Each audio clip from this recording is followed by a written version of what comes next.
Hello guys! Welcome back to my channel. My name is Jonah for those who are new here. Ang inyong Ate Jing ay muli na namang nagbabalik para magbigay sa inyo ng tips, ideas, advices, and guidance for your long distance relationship. Ma-LDR o short distance man ito guys, as long as mag-fit in naman yung advices ko sa relationship nyo. But of course, you can always apply it on your relationship anytime as long as para naman ito sa ikabubuti nito. Kasi kahit paano guys, ay sinisikap ko rin naman na kahit yung mga nasa short distance, ay pwede rin mai-apply nila yung mga advices natin kahit pa nakafocus ito sa LDR. Nasa inyo na lang yan kung nasa short distance relationship ka, kung paano mo i-fit in yung advices doon sa situation mo. So for today's video guys, ang pag-uusapan natin ay 15 tips. 15 tips guys, yes, yan yung ibibigay ko sa inyo para habol-habulin ka ng lalaki o ka-LDR mo. Itong 15 tips na ito guys ay usually needed for those who are in LDR, especially yung nasa second choice or option ng mga boyfriends nila o kung lalaki ka man ay ng mga girlfriends nila. O kahit yung nasa third gender ka man, kung sa tingin mo ay nasa second option ka, itong 15 tips na to ay para talaga to sa'yo. And for those who are on healthy LDR naman, ay pwede nyo rin itong i-apply kung sa tingin nyo ay hindi nyo pa nagawa para mas maging healthy pa yung relationship nyo sa kanya doon sa ka-LDR nyo. Pero kung sa tingin mo ay nasa bottom ka na ng option niya, ay huwag ka nang mag-abala pang gawin ito kasi for sure, kahit naman gawin mo ito ay hindi pa rin to epektibo sa'yo. Bumitaw ka na lang kasi wala kang halaga sa kanya. Sorry, pero yan po ang totoo. Sometimes masakit talaga ang katotohanan pero wala tayong ibang magawa kundi tanggapin nito para mas lalo kang hindi masaktan. Kasi the more na tatanggapin mo yung katotohanan ay mas madali kang makakapag-move on. At least, ang wag mong kalimutan guys ay nakakuha ka ng lesson. So, di baling masaktan, bumangon ka, mag-move on, pero wag na wag mong kakalimutan yung lesson na nakuha mo. Sa sitwasyon, sa relasyon, kung saan ka nanggaling, para sa susunod na pagkakataon ay yun yung magamit mo na stepping stone para magkaroon naman ng much better pa na relationship sa susunod na tao na darating sa buhay mo. At bago natin to simulan ng lahat, don't forget to hit this subscribe button below at huwag nyo rin kalimutan na itap yung bell button natin so you will be notified to all of my upcoming videos.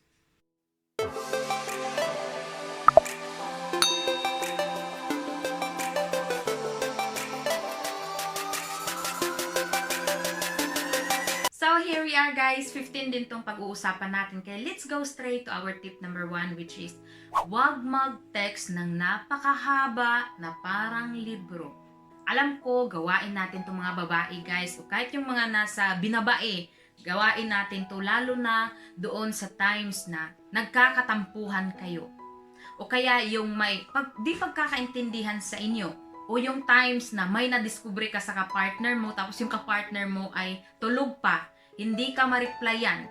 So, ayun, mag-text ka ng napakahaba na parang libro. Na tipong nagsusulat ka na ng nobela, lahat na ng sentiments mo ay nandoon. First of all guys, ay huwag niyong gagawin yan. Pag nandun kayo sa time na nag-aaway kayo o kaya may di pagkakaintindihan, huwag niyong gagawin yan na ikaw lang dapat yung magsalita ng magsalita. I mean, yung magte-text ng magte-text. Kasi, una sa lahat guys kung bakit hindi dapat, dahil ang mga lalaki usually guys, lalo na foreigner, ay hindi yan nag-aaksaya ng panahon para basahin yung mga sentimiento mo. Kaya magiging sayang lang yung effort mo.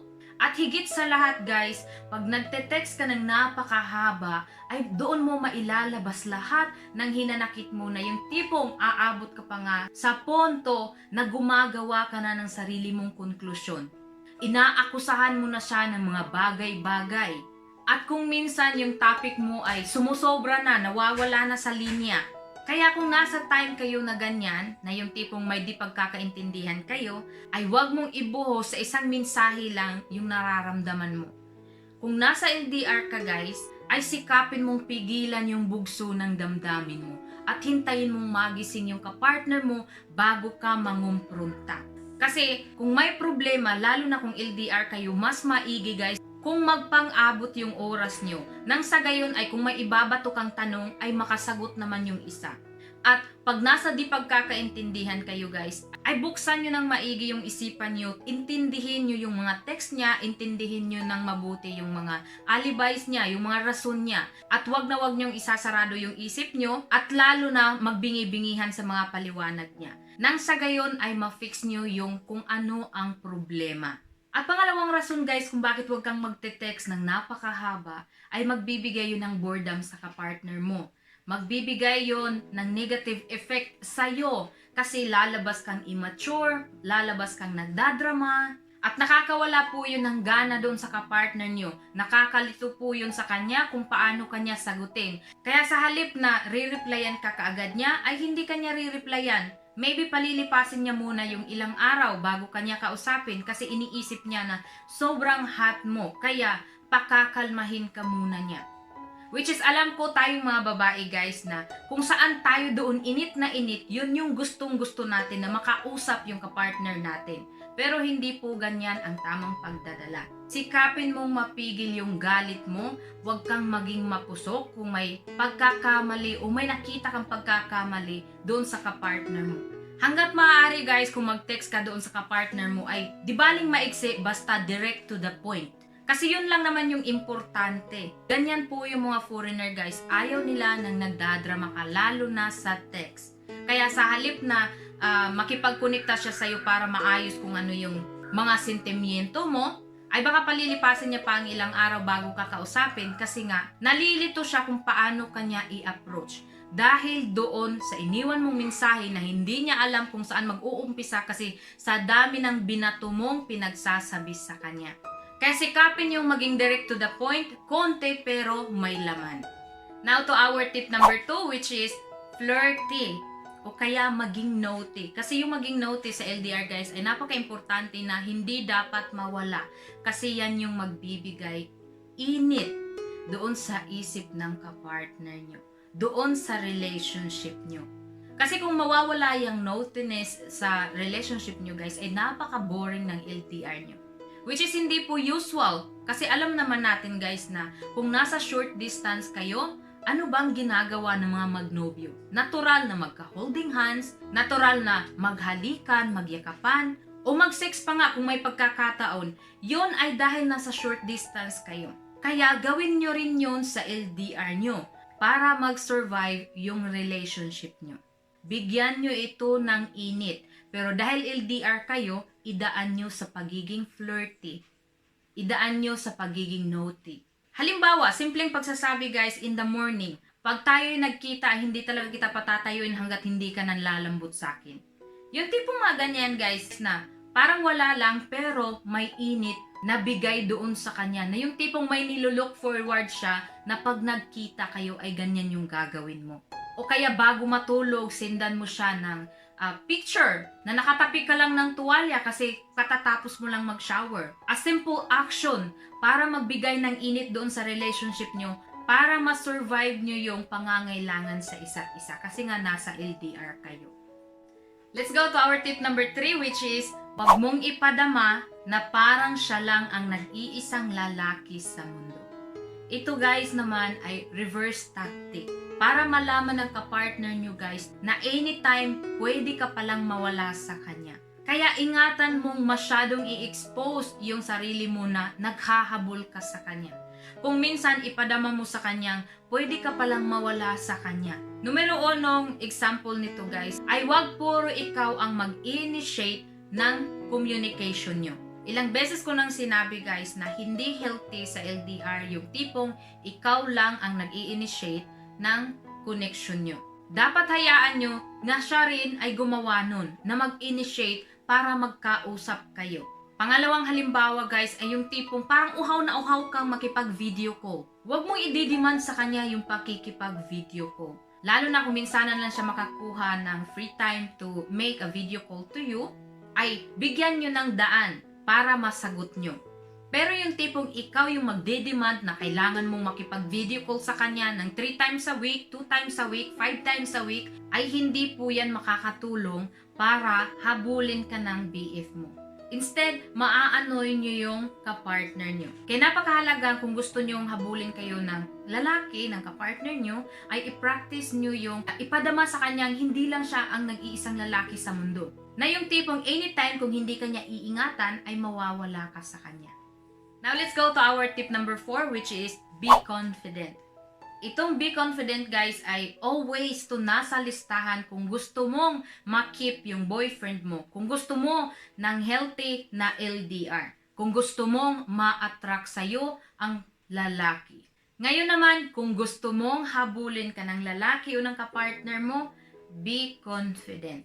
Kasi ang tao pong confident ay exciting yung buhay. Makulay ang buhay kasi maraming experience sa buhay. Kasi nga, malakas yung loob ng taong yan. Kaya, doon mo maa-attract yung kapartner mo na sumali ka because I have a interesting life. Which is, lalo na kung foreigner yung kapartner mo guys, gustong-gusto ng mga foreigner guys, yung mga interesting na tao. Kaya, kung mahiyain ka, wala kang experience sa buhay, ay huwag ka nang mangarap ng foreigner. At huwag mo na ring asahan na magtatagumpay ang LDR mo sa kanya kung boring kang tao. Kaya ganun na lang ka-importante guys na kung gusto mong habulin ka ng lalaki, be confident. Now let's go to our tip number 5 which is ipakita mong busy ka rin.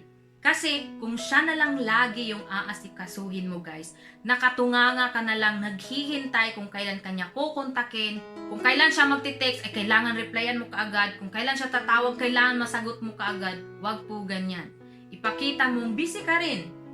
Kasi pag ganyan ay irerespeto niya yung oras mo. Kasi alam niyang busy ka rin.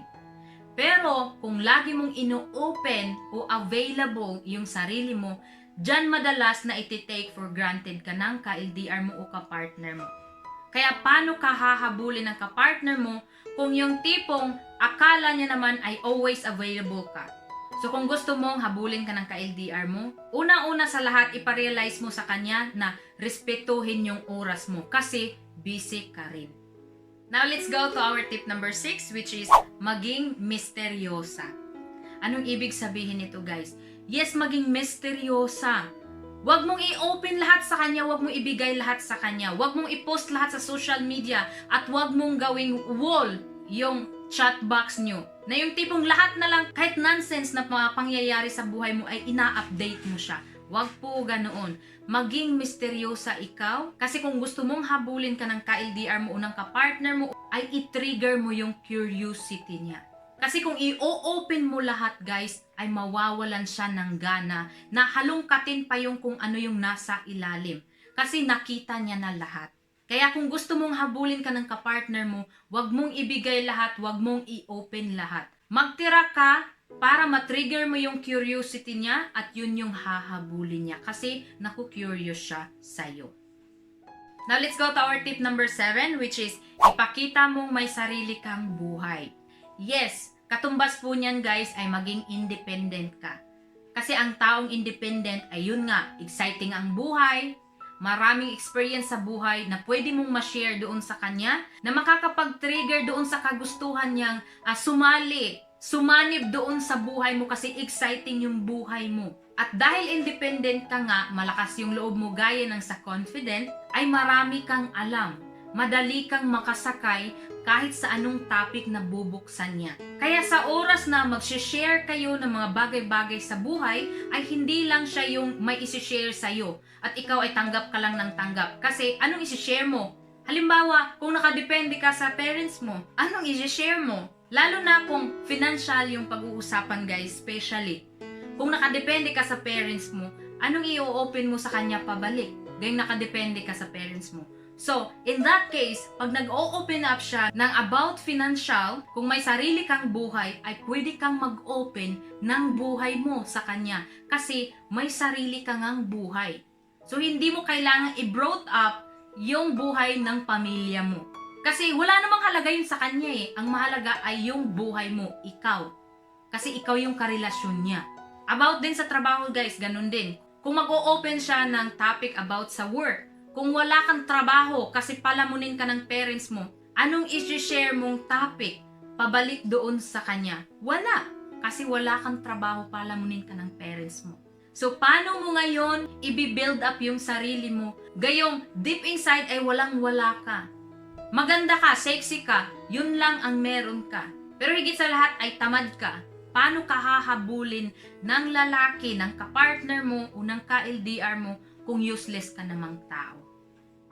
Now, let's go to our tip number 8 which is huwag mong ibigay lahat ng impormasyon mo kung hindi naman niya hinihingi. First of all guys, from this tip, ay mapoprotektahan ka sa mga scammer na posibleng matagpuan mo sa online kung nasa LDR ka. At isipin nyo guys, ang scammer ay hindi basta-basta nadidetect. At kahit nga nahuli mo na scammer siya, ay hindi yan basta-basta aamin. Kaya ganoon po kaimportante na hanggat hindi naman niya hinihingi yung impormasyon mo, ay wag na wag mong ibibigay. Kasi pangalawang rason guys, ay magti-trigger din yon ng curiosity sa kanya. Na yun yung magiging dahilan na hahabulin kanya kasi naku-curious siya sa'yo. Ugali pa naman kasi natin mga babae, lalo na mga Pinay guys, na yung tipong unang encounter nyo pa lang, binubuksan nyo na kaagad yung sarili nyo na yung tipong parang libro na ayan lahat ng impormasyon ko sa'yo na. Ikaw na lang bahala kung saan mo ilalagay yan, kung tatandaan mo ba o hindi. Huwag po ganyan. Kasi mabobore siya sa inyo. Kung gusto mong habulin ka ng lalaki, lagi niyong tatandaan guys na dapat i-trigger nyo lagi yung curiosity niya para habulin ka niya. So hayaan nyo kung magtatanong siya, yan lang din yung sagutin nyo. Kasi kung i-open mo nga lahat, ay mawawalan kayo ng maisi-share sa kanya sa susunod na araw na mag-uusap kayo. So paano mo ngayon ma-maintain na magkaroon kayo ng connection, magkaroon kayo ng conversation? Dahil nandun ka na sa dulo, wala ka nang ma-open sa kanya kasi lahat na binigay mo. Pero sa kanya, wala ka pang alam. Ni hindi ka pa nga sigurado kung yung pangalan na dala-dala niya ay totoong pangalan nga ba niya. So ayan, makikita mo yung pagkakaiba guys. Inopen mo na lahat, kaya alam niya na. Ngayon, ikaw yung maghahabol sa kanya kasi hindi mo pa alam yung kung ano yung mga impormasyon niya sa buhay. So, dyan mo makikita yung pagkakaiba guys. Kasi hindi mo alam yung lahat doon sa buhay niya, kaya hahabulin mo siya. Lalo na kung interesado ka sa kanya, hinahabol mo siya, 'di ba? Kasi nga, hindi mo pa nalalaman kung ano talaga siya, kung sino talaga siya. Kaya, bilang babae, ganyan din dapat ang gawin mo. Kasi yan din naman po talaga ang tama. Now, let's go to our tip number 9, which is be sexy. But of course, guys, wag na wag itong dapat mawala, lalo na kung nasa LDR ka. Wag kayong maniwala pag sasabihin ng kapartner nyo, wag kang mag-makeup, wag kang magpapayat. But of course, magkaiba naman yung fat woman guys kaysa sa chubby. So, kung sasabihin ng kapartner mo na gusto niya na ang chubby, pero tingnan mo rin yung sarili mo kung paano namang pagka-chubby ka. Chubby ka nga pero straight naman yung forma mo. Paano ka hahabulin ng ka-LDR mo niyan, ng kapartner mo niyan? Sinasabihan ka ng kapartner mo na gusto niya ng chubby, ayaw niya ng payat. Pero, hindi mo alam guys, nang-i-stalk siya ng mga models, nang-i-stalk siya ng ibang Pinay which is hot and sexy. Pero ikaw na girlfriend niya ay chubby, wala pang forma kasi sinasabi ng boyfriend mo na ayaw niyang pumayat ka. Eh di wag mo nang asahan na magkakatuluyan kayo. Kasi alam naman natin guys na hindi lang din ikaw ang nag-iisang babae at hindi lang din ikaw ang nag-iisang chubby na Pinay sa Pilipinas. Ang dami pong chubby na Pinay sa Pilipinas na at the same time kahit chubby ay may formang may kurba.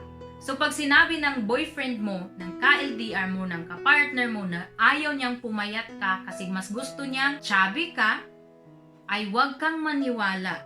Kasi first of all, huwag mong gawin yan na magpa-sexy ka para sa kanya, kung hindi, para dapat sa sarili mo.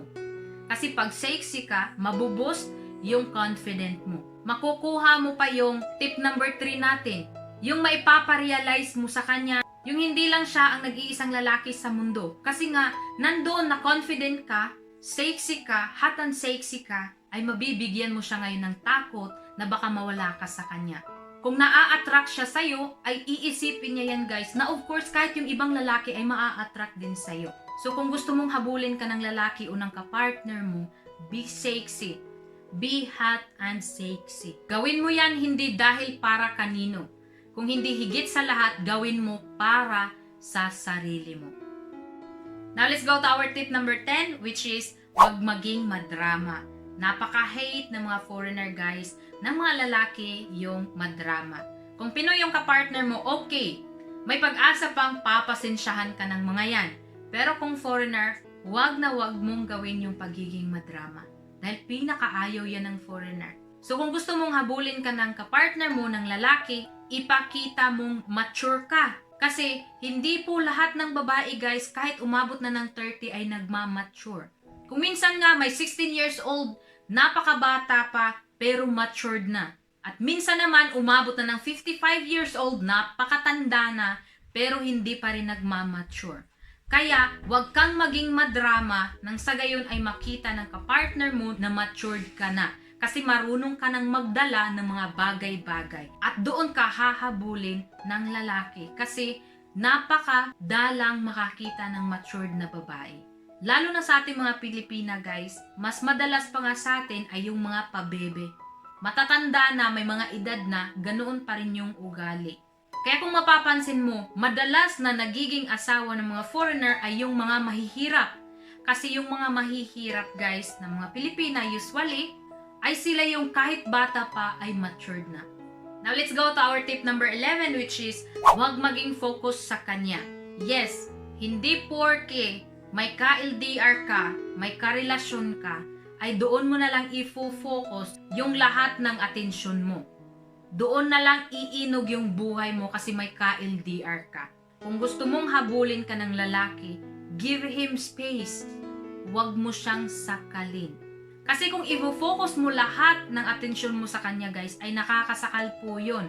At yun din yung magiging dahilan ng lagi yung pag-aaway kasi gusto mong makipagkonekta lagi sa kanya. Kasi nga nakafocus yung atensyon mo sa kanya. So, gusto mong makipagkonekta sa kanya lagi which is hindi niya maibibigay sa'yo kasi may sarili siyang buhay. So, yun dapat ang gawin mo. Tumbasan niyo yung pagkakaroon ng sariling buhay.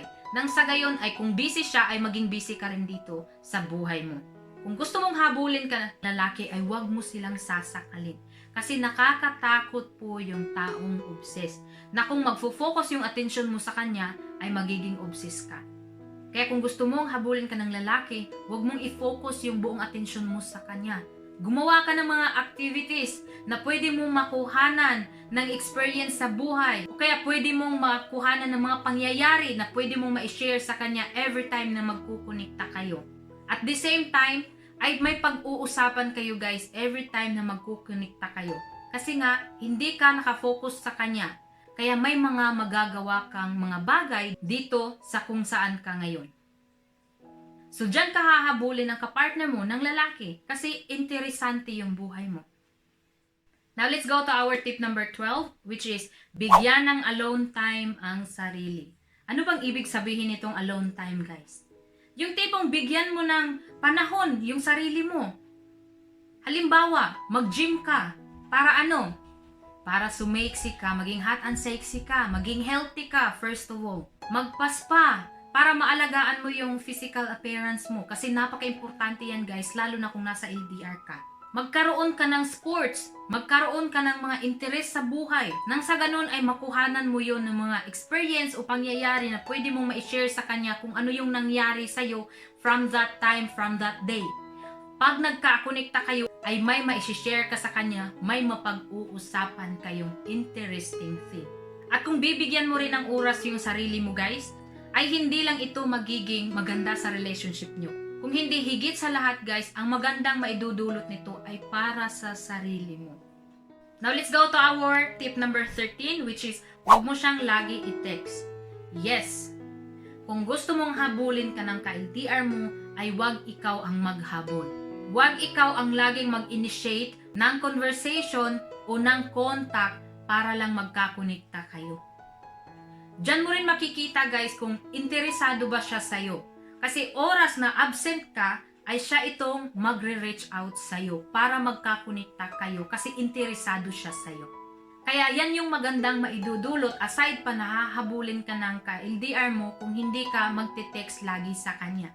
Makikita mo kung gaano siya ka-interesado sa'yo kasi siya mismo ang mag-a-approach sa'yo kung hindi ka makikipagkonekta sa kanya.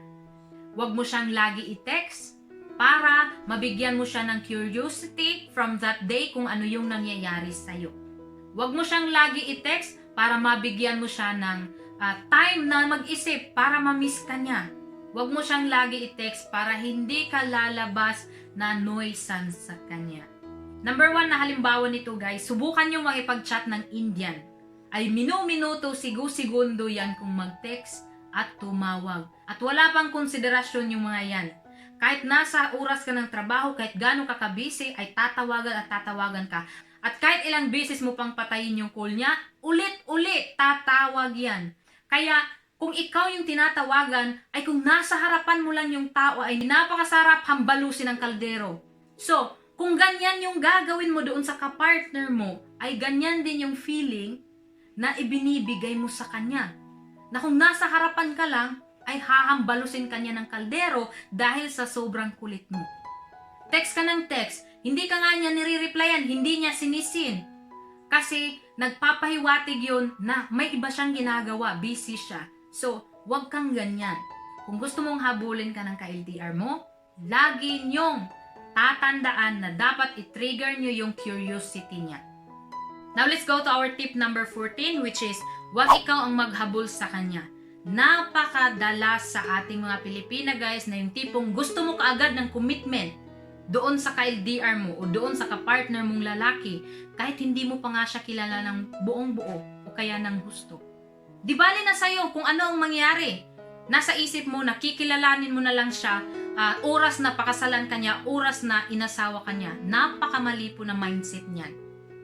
Kasi usually po talaga ng foreigner ay ginagawa nila na slow yung pakikipag-commit sa'yo kasi gusto kanyang kilalanin muna ng lubos. Kasi yun naman po talaga ang dapat. Kilalanin mo muna ng lubos yung tao bago ka makipag-commit. Malay mo, napakabait ng kapartner mo. Akala mo kung sinong santo. Yung mga post niya at kung paano siya magsalita. Yun pala sa likod ng lahat niyan ay killer siya. Murderer siya sa bansa niya. O kaya ex-convict siya. At ang dati niyang kaso ay murder. Ngayon nagmamadali kang mag-asawa. Nagmamadali kang makipag-commit sa kanya. Huwag magmadali na mag-asawa, na asawahin siya. Ilalanin mo muna siya ng lubos, lalo na kung siya mismo ang nagsasabi sa'yo na I want it to make slow. I want to know you more first.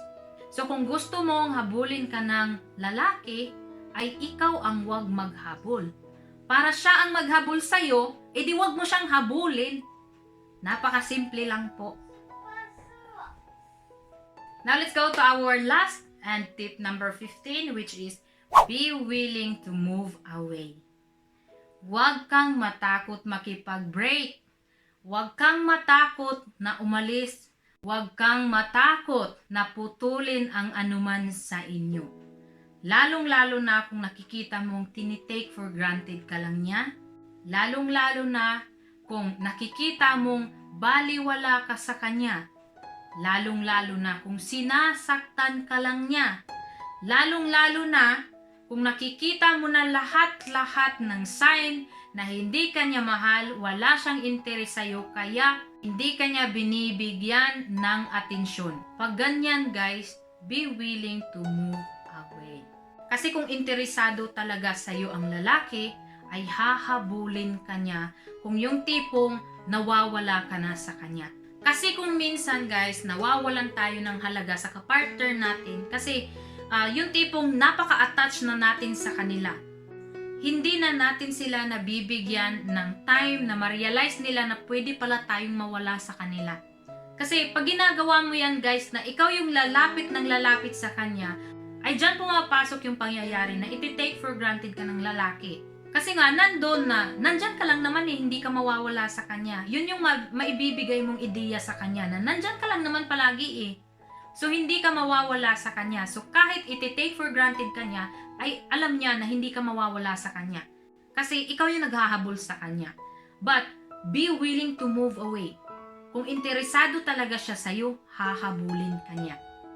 So that's all, guys. I hope may nakuha na naman kayong idea from your Ate Jing. Hangad ko ang inyong tagumpay sa LDR o kahit nasa short distance relationship ka man. So for your reaction and suggestion, huwag niyong kalimutan na magbigay ng comment sa ating comment section. And for those who doesn't want to be exposed to our comment section, you can always follow me on my Instagram o kaya makipagkonekta sa akin sa aking Facebook page na ang link ay ilalagay ko sa description box para diretso na kayo doon sa Facebook page ko. So for now, thank you for watching. Thank you for being with me. See you on my next video. Bye-bye!